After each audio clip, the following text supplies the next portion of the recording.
Serenity could hear the resounding echoes of her footsteps as she walked down the empty hallway, fighting a flinch as the sound of each footfall bounced back to her. For some reason, the sound seemed harsher than she had ever remembered. Perhaps it was because she had grown used to the overwhelming silence that accompanied her stay in the asylum. Asylums were meant to be a refuge for those that needed it, though they were more like prisons. A mental and physical prison for those who wanted most to escape. Freedom was no longer considered to be an unalienable right. The wealthy could buy their freedom, while everyone else stuck to the strict regime that the government set forth, enforced by the seers. Through a touch, all of your thoughts were on display. Any ideas that didn't comply with the status quo could land you in an asylum, where they would attempt to correct your thoughts, bending you into the robots that filled the bustling cities. The asylum was completely empty now, as though it had been abandoned and forgotten. Serenity's first steps out of the building seemed monumental. As a child, a seer had seen her free spirit and recommended that she be locked away before her mind ran rampant. The thought that had given the young girl away was a bird in flight, spreading its wings and soaring into a gust of wind.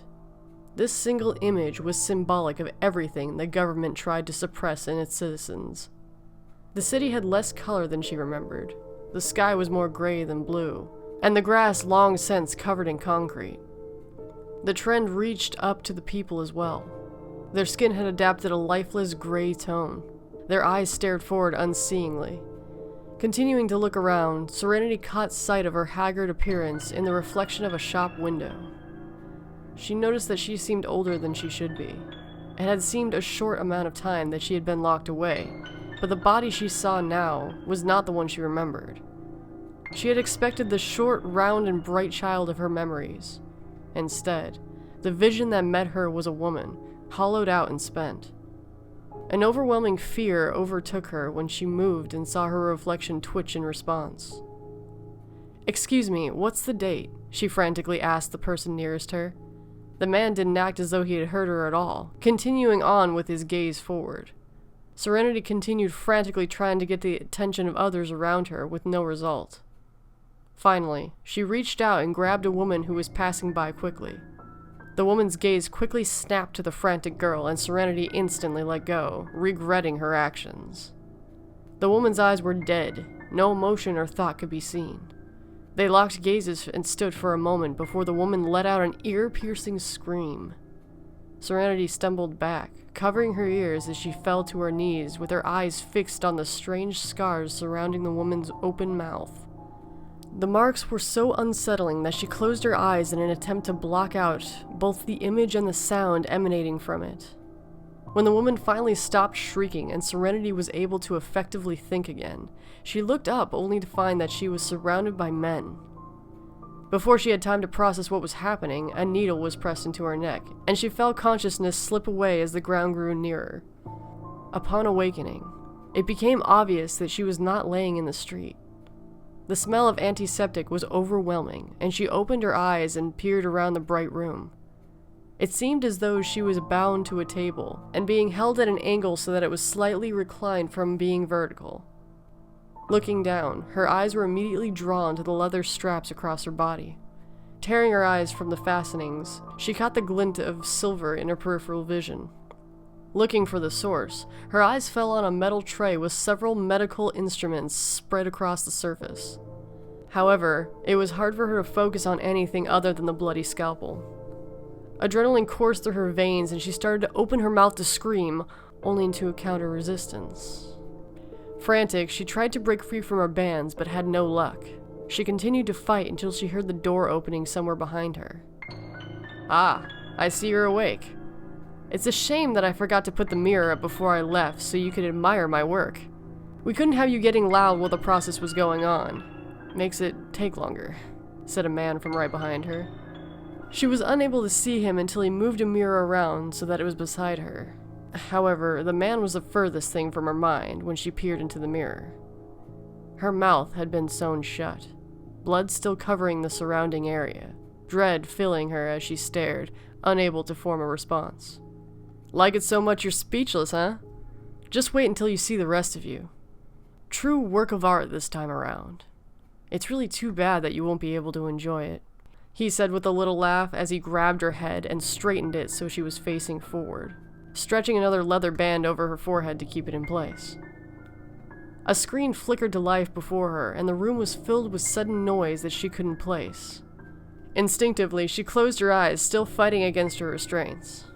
Now, watch like a good girl. I'd hate to have to open those pretty eyes of yours the hard way. Those scars would be out of place even here," the soft voice of the man whispered in her ear, knowing that his would be the last voice she'd ever hear, regardless of what choice she made. She opened her eyes and gazed into the screen. They widened as they took in the flickering images. Her struggle slowed until she lied limp against the bands, gaze still fixed. Being a devout fan of creepypasta's True Story section, I felt compelled to share my story with other users. While it is nice to provide all of you with a chilling and entertaining story, keep in mind I have a much greater goal in mind. Before my experience 2 days ago, May 3rd and 4th, 2013, I was a very skeptical person, not just in the paranormal, but in all areas of life. Should something not be able to be factually proven, it was simply not true.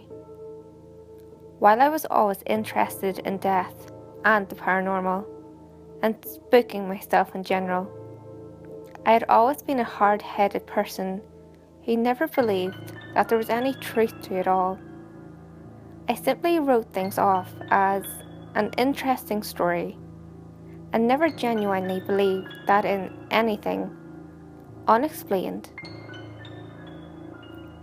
Following my experiences, however, I've come to terms with the fact that just because things do not follow our illusion of reason does not mean that those things aren't actually valid. As I stated before, I have a greater goal in mind, higher than simply entertaining my fellow creepypasta members. Contrary to my previous belief, there are things in life that cannot be explained, like the beginning of the universe and life itself. We can trace things back in theory, 13.7 billion years ago, with the Big Bang. But the further into it you go, the more questions arise. And what before that? And before that? Great wars have been fought over the topic ever since the beginning of man itself.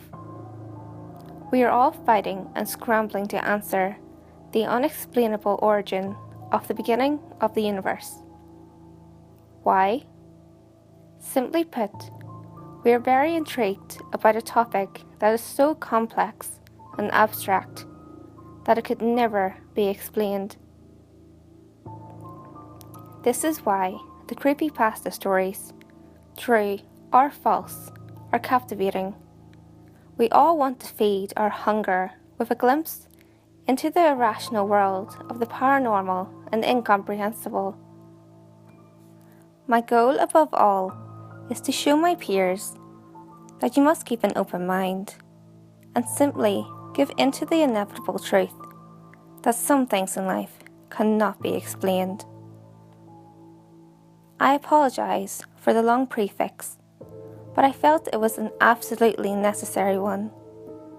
Here are my experiences of May 3rd and 4th.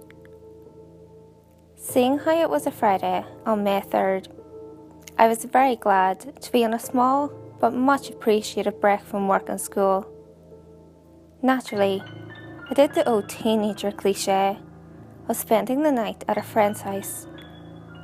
As usual, I indulged in playing video games and criticising old classic movies with my good buddy Chris. We were a couple of film buffs who loved to share impressions of actors and poke fun at poorly done special effects. The night was honestly going great in true weekend fashion. My friend and I had just come to the realisation that he could do a pretty good Nicolas Cage impression. So we spent a large part of that night laughing and talking like him at random points in our hangout. When I had attempted to follow in and give the impression a try, he shot me down and ridiculed me for doing a bad job.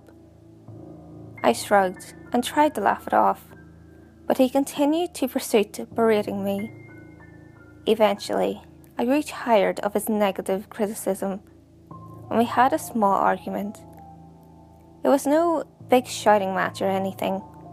We were used to this sort of thing, because we made fun of each other on such a regular basis. It was only natural to have a small little fight now and then. We all got over it within a day or two. I felt the best course of action was to gather my things and ride my bike home, so we could both cool off a little bit. I was a little reluctant to bike home, because it was really late already. I was no stranger to riding home in the dark. It was actually sort of a routine, because I got around a lot. It seemed I was always riding home in the late hours from someone's house. This time was different, however, because it was now 1:24 a.m, May 4th now. I'd only ever ride my bike out past midnight only once or twice before, for an absolute emergency. I refrained from riding when it was very late, because I always had a fear of gangs and other not so great characters who tended to be out at that time of night. Clouded by my better judgment of pride and anger, I put on my backpack, hopped on my bike and started off. I recall the cool summer breeze that I had felt as soon as I began to ride home. It was very therapeutic to feel the wind relieving me of my stresses. I was now confident that I had made the right call to leave my friend's house, rather than stay there and wait in awkward silence until we both went to sleep. I continued to ride home for another 10 minutes. At this point, I was at a crossroads. Do I ride down Van Ness, or turn, and head towards the main road, where the prostitutes and gangsters usually hang out? I continued to go straight and head down Van Ness, although this seems like a no-brainer. It took me some thinking and a fair amount of guts.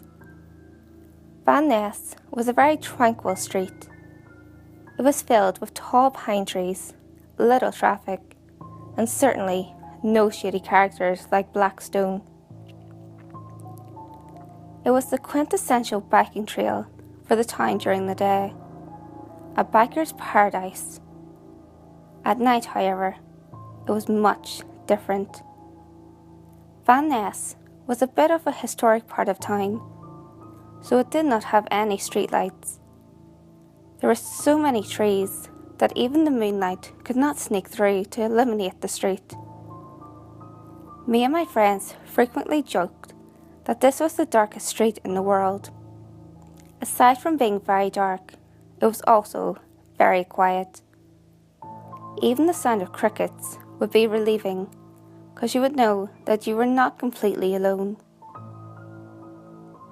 I had been riding on the street for a while now, and only had about 3/4 of a mile remaining until I was on my street. I had gotten kind of used to the street, and was no longer nervous about the spookiness of the street. The solitude was actually quite refreshing. During the day, I frequently rode down Van Ness. As I had mentioned it was a mecca for bike riders. I was very familiar with all of the buildings and fields on the stretch of road. So when I saw an unfamiliar building, it stuck out like a sore thumb. At the end of a long, dry field stood a tall, menacing mansion of a home, like straight out of a classic horror movie. I could totally imagine a thunderstorm in the background, adding to the horrifying look of it.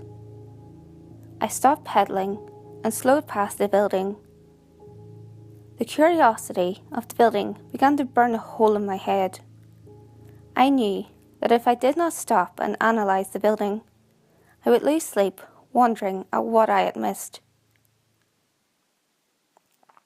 I turned around and dismounted my bike and stared at the building in awe. On the front of the building was a green text, the same green that was used on this historic part of town in Van Ness. I was nearsighted, which meant that I need to wear my prescription glasses to see far away. I reached in my pocket and realised that I had left my glasses at Chris's house in my hurry. I decided that I would have to get a closer look if I wanted to read what it said. I was way too enthused to simply call it a night. I had to at least read what it said. I stepped onto the crunchy, dry field and proceeded to walk towards the building. My imagination was running wild, thinking of what on earth this sign would read. My mind is drawing blanks now as to what I thought it could have said. Finally, I got close enough to make out the words, Van Ness Asylum. Under that, what smaller subtext I could not yet read. I did not know if I should continue to walk towards it and run like hell out of there. Once again, I figured I have to at least read it. I walked a little closer and read the smaller text. 978N, Van Ness. I was so puzzled. I was so sure that had I seen this terrifying building before, I definitely would have looked inside of it, and at the very least, remembered that it was there. I walked a little closer and read the smaller text. 978N, Van Ness. I was so puzzled. I was so sure that had I seen this terrifying building before, I definitely would have looked inside of it, and at the very least, remembered that it was there. It's not very often that you see an asylum. Second, why would there be an asylum in the middle of all these nice homes in the first place? All of the homes surrounding, and the asylum itself, looked to be built around the same time period. The homeowners would have gone mad had they known a loony bin was built right next door. The asylum was obviously abandoned, as shown by the broken windows and poor upkeep. So at the very least, why would the neighbourhood have at least petitioned to have the building torn down in recent years? None of this was adding up. I decided I should call someone and at least get their opinion. Should I go in? Then, the grim reality reminded me that it was now 2 a.m. All of my family and friends were asleep. Maybe not Chris, but he was mad at me. I contemplated going in and paced back and forth at the idea. My entire life, I had been kind of a play it safe type of guy, afraid to branch out and try new things. In the past 2 years, I had tried to embrace the spontaneous life and tried to learn to say yes. I had to be absolutely nuts to go into an abandoned asylum on a dark street at 2 a.m. By myself, mind you. But imagine what you'd find. I recalled watching YouTube videos of people who would break into condemned asylums and see what they find. The idea fascinated me, but at the same time, I didn't think I had it in me. I couldn't possibly, could I? Once again, clouded by my better judgment, this time by intense curiosity and the drive to take a chance and explore, I proceeded to look for an opening into the building. I circled the building and gave reasons like, that hole is too small, or I dropped my t-shirt there. Soon I realised I was making sorry excuses to delay the exploration. I psyched myself up and crammed myself through a broken window. I saw no signs of graffiti, old soda cans, or cigarettes that would imply that anyone has been in here since it was boarded up and deserted. That scared me. If someone had been in here before, I would have at least known that whatever dangers may be in here, someone had encountered before me. I had a very annoying habit of scaring myself when having a clear, non-timid mindset was very important. I had a flashlight that I attached to my bike that I used to navigate the dark, cold building. Because this was virgin ground since the boarding up, the inside of the asylum was very well preserved. The white, flawless tile flooring still looked very sterile. Trust me when I say, neatness was much more scary than if the place was a wreck. It was very freaky. Papers were scattered about from when they were extracting files and sensitive patient information. But other than the papers, the place was pristine, spotless, no mirrors broken, no cracked porcelain toilets, no piss and excrement all over the walls like you would expect. Next, I focused on paying attention to where I was and where I was headed. Where were the patients' bunks? Where were the operating rooms? And where was the morgue?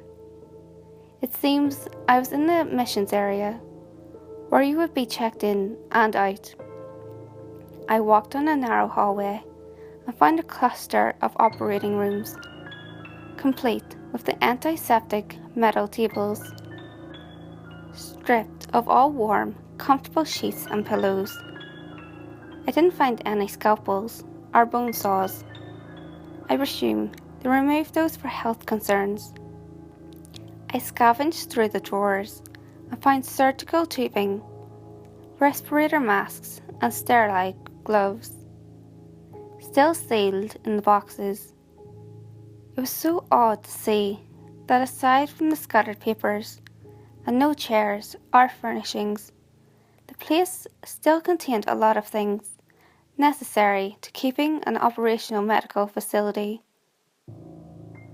I continued through the asylum and found that the pattern on the floor had changed. The tiles were a different colour, almost like a yellow-brown, and the tiles were smaller. I noticed that every few feet there were drains on the floor. I looked up and around and saw lockers where I assumed scrubs and other gear was stored. I put it all together and made the conclusion that I was in the morgue. The drains had been strategically placed to allow for the draining of blood on the floor. A truly haunting thought. My whole time in there, I heard a few creaks and whatnot, which just blamed them on my stepping and the age of the building. I had been in there about 6 minutes when finally I heard something that absolutely made my stomach drop. The only thing that I could assign the sound to was the drawer of the morgue refrigerator slamming shut. The large lockers where the dead are stored before burial. I did not explode and bolt out of there. I knew that if I had done that, I would have gotten scared that something was right behind me chasing me. I tried to keep calm and walk out of that place without panic, but in the back of my mind, I knew that I had never been so scared in my life. After an eternity, it seemed I jumped out of the window and landed back on the porch of the Van Ness Asylum. I ran through the field and got on my bike and rode home. It's not like my endeavour was over. I still had to ride nearly a mile home in anguishing fear on the dark, deserted streets of Van Ness. Soon, I was home safe and sound. I was so shaken up, I didn't think that I could return to living a normal life again. Falling asleep that night was very hard. I pushed through it, and the next day I felt a lot better. Now, I suppose I could have scullied the story by making up some bullshit about how I saw a figure, or something touched me, or there was blood all over the walls. I know that some people would prefer to have some truly horrifying experience to make this long story all worth it. But I wanted to say it true to heart, and not spoil a true and scary story. Need not worry, however, the story is not over there. Here is the paranormal, truly unexplainable part. I called up my friend Chris, and it seemed that both of us were done being mad. I told him about what had happened, and told him I'd meet him at his house in about an hour. I rode to his house and was there in about 40 minutes. I was very excited to tell him about it in person. He was so amazed that he decided he wanted to go and look at the asylum for himself. He also rode down Van Ness at least twice a year, and did not recall seeing an asylum, night or daytime. I was very much still traumatized by last night, but I really wanted to show off the fact that I had gone into that scary fucking house all by myself. We decided we'd both take a bike ride down Van Ness to see the building. When we arrived there by 3 p.m, 30 minutes later, we had some trouble finding the house. I recalled the length and shape of the field of the asylum, and I saw a field that matched it, but saw no menacing asylum on top of it. This didn't make sense. It didn't add up. Just like the asylum being there in the first place. I didn't understand, but as I stated earlier, there are just some things in life we cannot explain.